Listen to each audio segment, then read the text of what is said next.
안녕하십니까. 1월 26일 목요일 아침에 인사드립니다. 상쾌한 아침 원주에서 출발합니다. 진행의 김혜정입니다. 한태호 아나운서의 출장으로 오늘 하루 제가 진행하겠습니다. 오늘은 강한 한파 대신 대설에 대한 각별한 주의가 필요하겠습니다. 중서부 지방에는 대설주의보도 내려졌는데요. 특히 출근길 눈이 내리고 있습니다.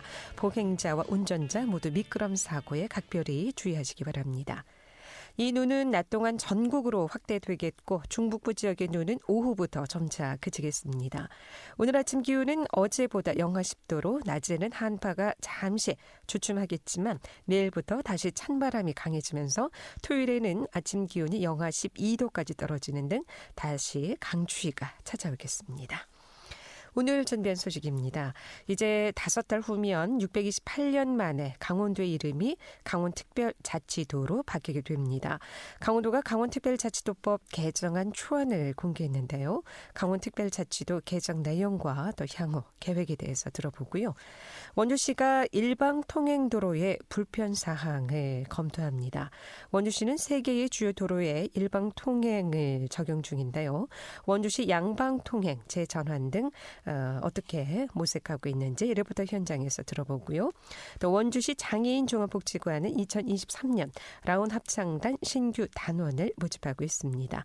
라운 합창단의 활동 소식과 또 단원 모집 소식까지 챙겨보겠습니다. 1월 26일 목요일 상쾌한 아침 원주에서 출발합니다.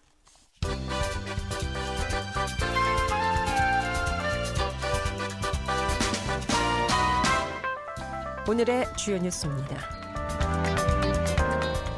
폐광기금 2,250억 원을 둘러싼 부가 처분 취소 소송과 관련해 강원도와 강원랜드 간 조정이 불발됐습니다. 강원랜드 측은 다음 변론 기일에서 최종 입장을 표명할 것으로 보여 폐광기금 소송 조정 여부가 주목됩니다. 서울고법 춘천 제1행정부 심리로 최근 진행된 폐광지역 개발기금 부가 처분 취소 소송 2심 변론 기일에서 원고 측은 강원랜드는 재판부가 제안한 화훼 조정 요구에 대한 불수용 입장을 밝혔습니다. 법원은 2심 변론 기일 당시 강원랜드 측에 조정안을 우선 제시한 후 이를 토대로 향후 예정된 변론 기일에서 조정 수용 여부를 재판단하는 안을 제안한 것으로 알려졌습니다. 이에 따라 폐광기금 2,250억 원을 둘러싼 양측 소송의 조정 여부는 다음 변론 기일인 오는 4월 5일 판가름날 전망입니다. 강원도는 2022년 지방재정 통합 공시 자료를 분석한 결과 지난해 17개 광역자치단체 중 주민 1인당 사회복지 분야 예산이 214만 원으로 전국 1위를 차지했다고 밝혔습니다. 강원도에 이어 전라남도가 200만 원으로 두 번째로 높았고 서울이 130만 원으로 가장 낮았습니다. 올해에도 강원도는 장애인 복지와 노후 보장 등 사회복지 예산으로 2조 2천억 원을 투입할 방침입니다. 강원도가 농어민들의 조업과 조업 활동에 부담을 줄여주기 위해 농업용 면세유 지원을 확대합니다. 이에 따라 강원도는 올해 지난해 100억 원보다 60% 늘어난 160억 원을 투입해 농업용 면세유 지원에 나섭니다. 이를 통해 강원도 내 농가는 한 곳당 연간 최대 240만 원가량의 면세유 구입비 지원 혜택을 받을 수 있게 됐습니다. 오늘의 주요 뉴스였습니다. 네, 이제 5달 후면은 628년 만에 강원도의 이름이 강원특별자치도로 바뀌게 됩니다. 강원도가 강원특별자치도법 개정안 초안을 공개했는데요. 예, 강원특별자치도 지원특별위원회 김길수 위원장 연결해서 강원특별자치도 개정 내용과 향후 어떻게 진행되는지 얘기를 좀 들어보도록 하겠습니다. 김길수 위원장님 나와 계시죠? 안녕하십니까? 네, 반갑습니다. 강원도의회 특별자치도 지원 특위위원장을 맡고 있는 김길수입니다. 예, 반갑습니다. 네. 자, 우선 자세한 이야기에 앞서서 작년 10월 강원특별자치도의 성공적인 출범과 추진을 뒷받침할 강원도의회 강원특별자치도 지원특별위원회가 꾸려졌는데요. 어떤 분들로 구성이 됐고 또 특위회에서 지금 어떤 역할을 수행하고 있습니까? 네. 지난해 이제 2022년 10월 달인데요. 네. 저희가 강원도 의회에서 강원특별자치도 지원특별위원회가 만들어져서 현재 운영 중에 있습니다. 구성 인원은 위원장인 저를 포함해서 총 13명으로 이제 구성되어 있는데요. 저희 도의회가 6개 상임위원회로 구성되어 있는데 상임위원회별로 각 2명씩 의원님들을 추천받아서 이제 구성하게 되었고요. 그 특이 역할은 또 여러 가지가 있는데, 첫 번째는 이제 우리 강원도 집행부에서 추진하는 특별자치도 이제 출범 준비와 관련해서 집행부로부터 저희가 월 1회 이상 중요 추진사항으로 이제 보고를 받고 또 논의를 합니다. 그다음에 두 번째는 이제 우리 강원도 의회 차원에서 어떤 정책적 의견 개진이라든지 대안 제시하는 역할인데요. 우리 강원특별자치도가 출범 준비를 하고 또 성공적인 출범을 위한 여러 가지 문제점이라든지 또 고민, 대안을 제시하는 역할을 하고 있습니다. 그럼 세 번째는 이게 이제 우리 18개 시군이 있는데 시군하고 유관기관, 그다음에 이제 정부와의 또 협의해야 될 사항에 대해서 이제 공동으로 협력하는 부분입니다. 특히 이제 시군이 참여하고 또 주민 홍보라든지 또 법령 개정이라든지 또 지금 발굴되고 있는 특례위양 대상 같은 것들을 대정부에다가 건의한다든지 또 대외 협력하는 공조 노력 이런 거를 집행부와 같이 이렇게 추진하고 있다는 말씀드립니다. 네. 강원특별자치도 지원특별위원회 역할이 상당히 좀 많기도 하고, 네, 역할이 또 중요하기도 한 것 같습니다. 말씀을 듣고 보니까. 네. 강원특별자치도란 또 고도의 자치권 보장을 통해서 각종 규제를 풀고 또 지역을 발전시키는 게 목적 아니겠습니까? 네, 당초 신경제 국제 중심 도시로 정했던 특별자치도의 비전이 이번에 미래산업 국제 도시로 다시 개정된 것으로 알고 있는데, 미래산업 국제 도시란 어떤 의미이고 왜 또 바뀌게 됐는지요? 네, 이게 매우 중요한 질문을 주셨는데요. 우리 특별자치도가 출범을 하는 준비 단계에서 가장 중요한 시작이 바로 이 비전을 이제 만들고 선포하는 일이라고 할 수 있습니다. 그런데 지금 이제 우리 진행자분께서 말씀 주신 최종적으로 결정된 게 미래산업 국제 도시가 아니고 최근에 이제 미래산업 글로벌 도시로 확정이 됐습니다. 이제 어떻게 보면 세 번째 이제 이게 좀 변경이 된 상황인데요. 지난해 이제 11월경에 최초로 우리 강원도에서 신경제 국제 중심 도시라는 이제 비전을 안을 제시를 했는데 이 신경제 국제 중심 도시에 대한 안을 제시한 이후에 여러 가지 여론을 들어보니까 신경제에 대한 개념이 좀 애매모호하다. 너무 좀 포괄적이다. 이런 얘기들이 나왔고, 특히 또 신경제라는 게 강원도랑 또 연관성이 있는가, 그 부분에 대한 또 고민들을 좀 많이 하다가, 두 번째로 제시한 게 신경제 대신에 미래산업이라는 비전을 제시했습니다. 그러니까 두 번째 비전이 미래산업 국제도시로 금년 1월에 발표를 하는 단계에 있었는데, 이후에 금년 1월 17일에 저희가 그 전문가라든지 도민 한 500여 명을 모시고 도민 공개 설명회를 가졌습니다. 이 자리에서 저희가 다시 대안으로 냈던 미래산업이라는 게 예를 들면 데이터 산업이라든지 바이오, 그다음에 디지털 헬스케어, 이모빌리티 이런 어떤 우리 강원도가 역점적으로 성장 동력을 가지고 만들겠다는 어떤 구상과 목표를 담은 비전인데, 이 미래산업 국제 도시라는 거를 제시했을 때 또 다른 의견이 개진된 게 뭐냐면 이 국제 도시가 제주특별자치도의 국제 도시라는 개념과 비슷하다. 그런 안이 다시 제기가 됐습니다. 그래서 최종적으로 저희가 이제 이번에 확정된 게 미래산업 글로벌 도시로 확정이 됐고, 저희가 이번에 이제 2차 법률안 개정하는데 그 국회 제출 법률안 개정 안에도 최종적으로 미래산업 글로벌 도시로 결정이 됐고 이 부분이 이제 국회 심의 단계에서 또 어떻게 또 이렇게 의견이 나올지 조금 관심이 좀 입증되는 단계에 있습니다. 네. 미래산업 글로벌 도시. 네. 즉 강원특별자치도가 추구하는 또 핵심 사업이라 생각이 들고요. 네. 짧은 시간에 좀 여러 가지 질문을 드려야 돼서 핵심만 짚고 넘어가겠습니다. 네, 강원특별법 조문이 또 지난해 5월 제정됐지만 당시 23개에 불과했습니다. 이번에 181개로 늘었다고 하는데 환경, 산림, 국방, 농지 등 4대 핵심 규제 개선 방안이 담겼다고 들었습니다. 이 핵심 규제를 개선코자 개정된 내용으로는 어떤 것들이 있습니까? 네, 말씀하신 것처럼 지난해 저희가 이제 6월 10일 날 국회에서 강원특별자치도 설치 등에 관한 23개 조항 법률이 이제 제정이 됐습니다. 이 법률 제정으로 이제 그동안 우리 도민들이 정부의 요구였던 특별자치도의 지위를 이제 확보하게 되는 거고요.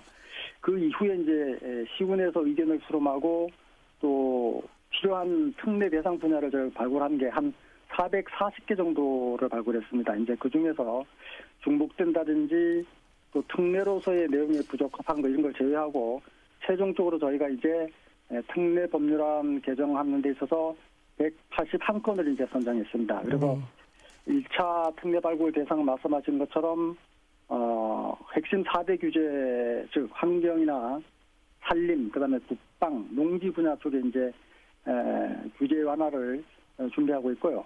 예를 들면 특히 이제 우리 강원도가 그동안 지역협에 가장 또 걸림돌이 됐던 환경 분야의 경우 환경 영역 평가 문제가 있습니다. 그다음에 환경 보존 관리, 수질 오염 총량제 이런 권한 등이 이제 주요 내용이 되겠고요. 또 특히 농지 분야의 경우에는 이제 농지 조정이라든지 농지 관리권, 그다음에 이제 우리 강원도가 대부분 많이 농업 진흥 지역으로 이제 묶여 있습니다. 이런 걸 풀어주는 그 권한을 좀 이행받는 것이 대표적이라 할 수 있습니다. 네. 자, 그럼 18개 시군이 또 관심 가는 분야가 아닐까 싶은데 전략산업이나 지역개발 분야의 경우는 또 어떤 내용이 포함되어 있을까요? 네.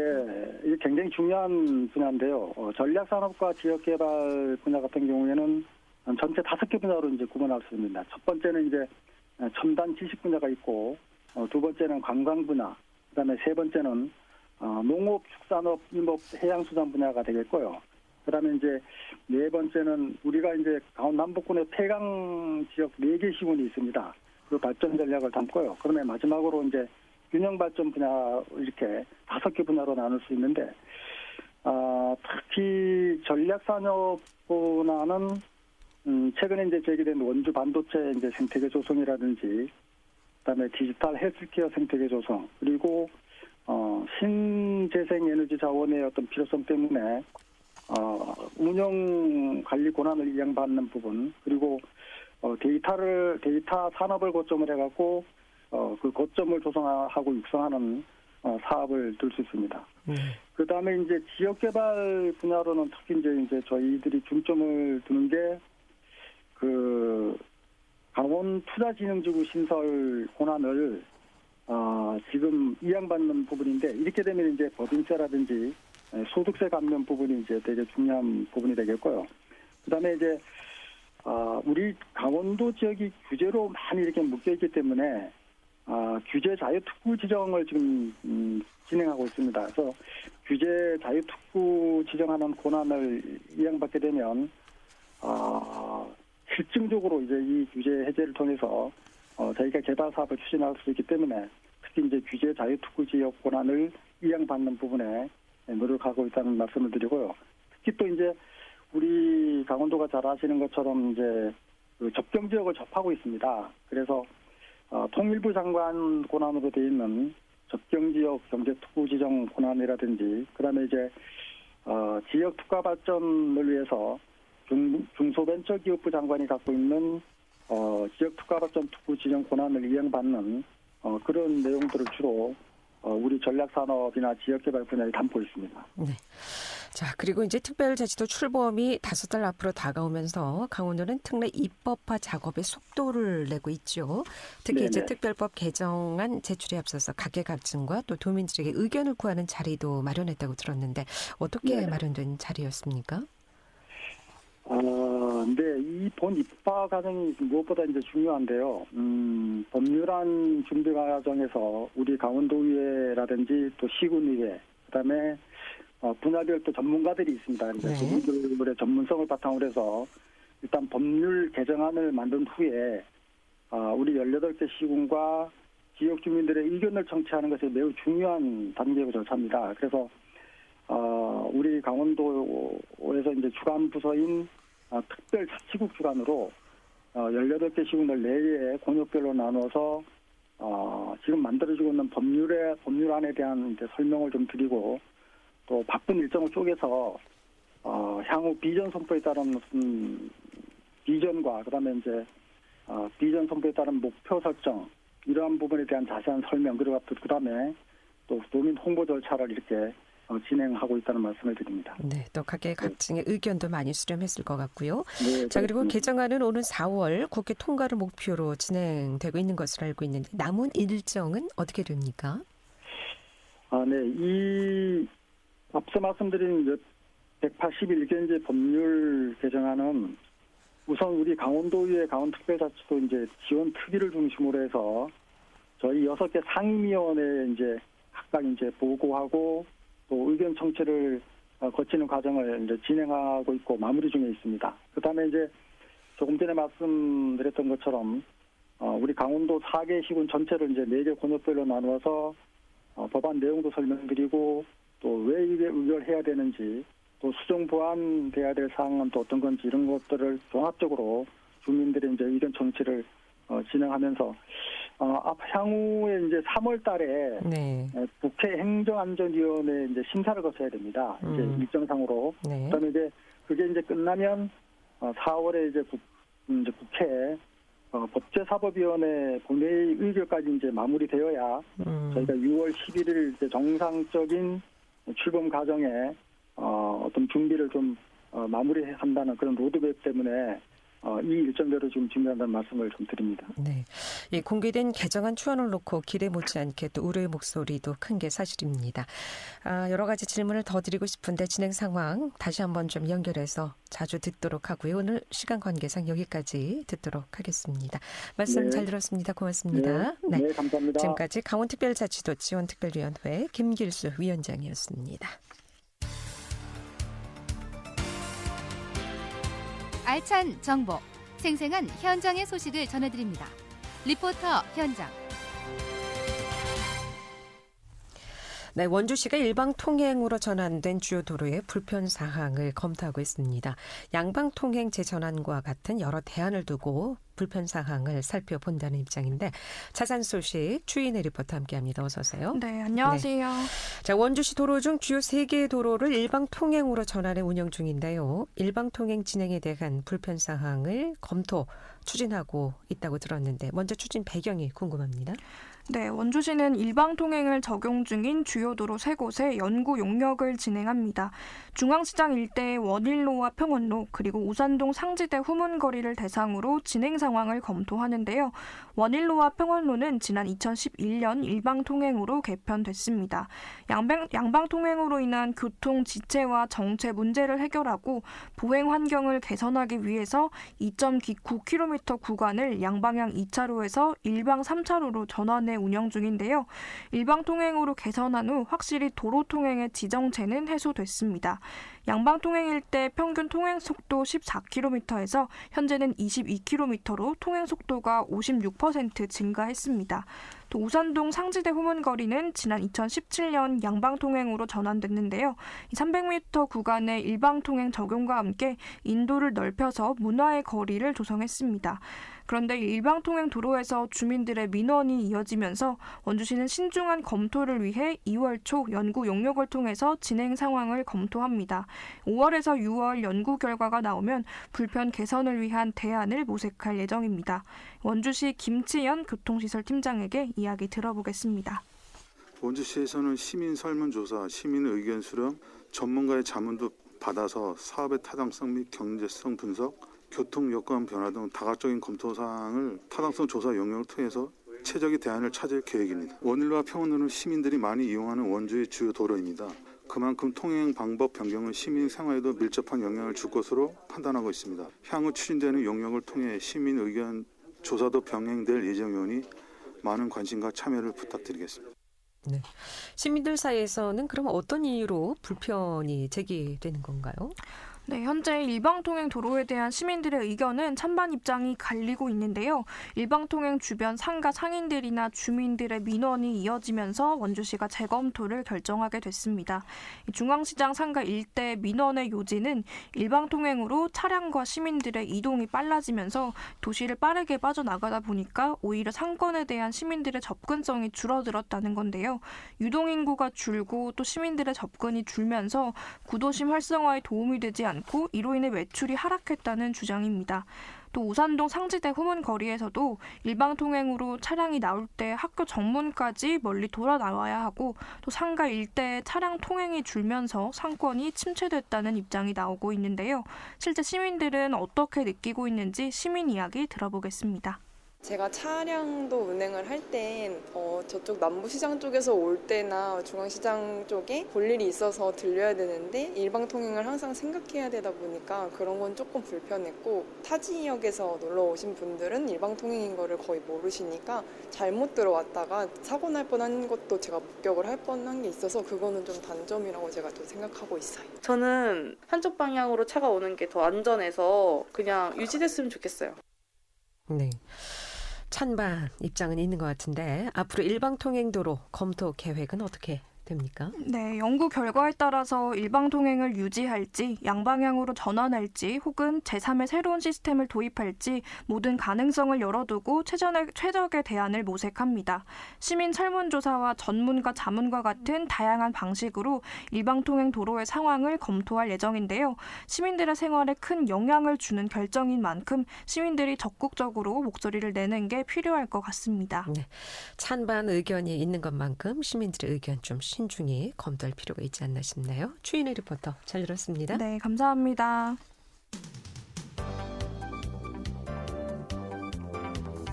생생한 현장, 유익한 생활 정보를 전해드리겠습니다. KBS 원주라디오 상쾌한 아침 원주에서 출발합니다를 함께하고 있습니다. 네, 원주 유일의 장애인 합창단인 라온 합창단 2006년 창단 이래 해마다 우선 성적을 거두고 있지요. 현재 단원을 모집 중이라고 하는데 그간의 활동 상황과 모집 소식은 라온 합창단 백성경 지휘자 연결해서 얘기를 좀 듣겠습니다. 백성경 지휘자님 나와 계시죠? 안녕하십니까? 네, 안녕하세요. 네, 반갑습니다. 네, 반갑습니다. 네, 2006년 창단된 원주 유일의 장애인 합창단으로 각종 공연 활동과 대회 참가를 통해서 합창단의 입지를 아주 다져가고 있는 것으로 알고 있는데요. 먼저 네. 라온 합창단에 대해서 간단히 좀 소개 좀 해주실까요? 방금 말씀하신 것처럼 유일의 그 장애인 합창단이고요. 저희는 뭐 이렇게 노래를 정말 좋아하시는 분들이 이렇게 모여서 만들어진 합창단입니다. 창단한 지가 이제 2006년이니까 이제 뭐 벌써 어느덧 18년이나 지난 것 같아요. 네. 보니까. 여기에는 뭐 장애인 합창단이라고 소개를 했습니다만은 비장애인 단원도 함께 활동하고 계신 것으로 알고 있는데 어떤 네. 분들이 함께 하고 계신가요? 예, 일단 장애인 분들은 뭐 저희가 한 30명 정도 되시고요. 네. 그리고 비장애인 분들은 보통 이제 봉사하시는 선생님들이세요. 그러니까 합창단을 위해서 섬겨주시는 분들이 함께 하고 있는 분들이 이제 한 8분 정도 됩니다. 그러니까 주는 이제 우리 장애인 분들로 네, 한 더 90%는 이제 장애인 분들이 하시고요. 네. 예, 섬겨주시는 분들이 있고요. 그렇군요.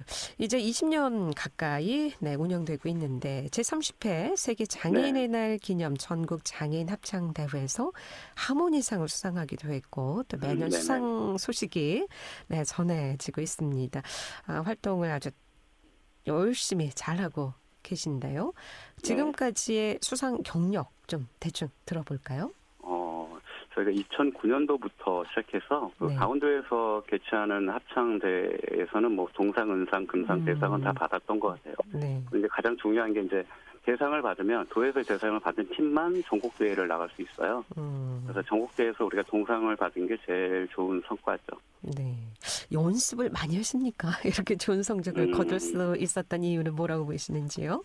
예, 주 위에 연습을 하는데 우리 네. 이제 장애인분들이 되게 열정이 많아요. 그래서 노래를 또 워낙 좋아하시는 분들도 많으시고 연습할 때는 정말 뭐 다른 집중할 수 있는 그런 정도는 정말 대단한 것 같아요. 그냥 오히려 비장애인보다 더 열심히 배우시는 것 같아요. 네, 주휘자로 합창단 운영하시면서 어려운 점은 없으시고요? 특별히 어려운 거는 없어요. 처음에는 이제 제가 개인적으로 선입견을 좀 편견을 이런 걸 갖고 있었는데 같이 하다 보니까 오히려 제가 더 배우는 것들도 많고 이분들로 통해서 늘 배우죠. 뭐 오히려 제가 장애인인 것 같아요. 네, 나이 상관없고요. 지금 네, 나이는 상관없고요. 네. 합창단 단원 모집 중이라고 들었는데 오늘이 네네. 또 마지막 날이라고요? 어떻게 네, 참여할 수 있습니까? 네. 마지막 날은 아니고 우리가 당일날까지도 계속 같이 하는데요. 네. 일단 28일 날 저희가 오디션이 있습니다. 그래서 간단한 그냥 뭐 음정 박자 정도, 뭐 그리고 간단한 아주 쉬운 노래를 선별해서 네. 노래를 부르면서 조그마한데 음악성이 어느 정도는 좀 있어야지만 함께 할 수 있거든요. 그래서 그런 분들 너무 어려워하지 마시고 그냥 오셔서 저희가 이제 원주시 장애인복지관 3층 강당에서 이제 오디션을 10시에 봅니다. 네. 그래서 그때 오셔서 그냥 참여하셔도 좋을 듯 합니다. 네. 몇 분까지 가능합니까? 저희는 솔직히 많으면 많을수록 좋아요. 이렇게 인원이 많으면 함께 더 이렇게 같이 어우러서 하는 걸 되게 좋아하니까. 네. 근데 생각보다 장애인분들이 이렇게 참여도가 많이 이렇게 있지가 않더라고요. 그래서 또 이 방송을 통해서 또 많이 좀 알려졌으면 좋겠습니다. 네.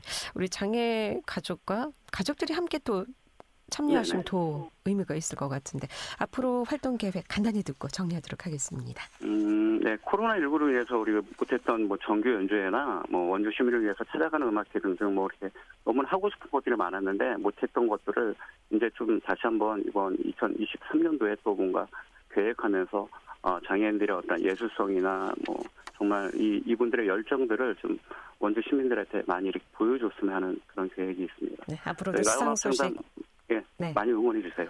예, 좋은 소식 기다리겠습니다. 고맙습니다. 잘 들었습니다. 감사합니다. 지금까지 라운 합창단의 백성경 주휘자였습니다. 상쾌한 아침 원주에서 출발합니다. 여기서 인사합니다. 구성 문수연 엔지니어 한대희 제작 진행의 김혜정이었습니다. 안녕히 계십시오.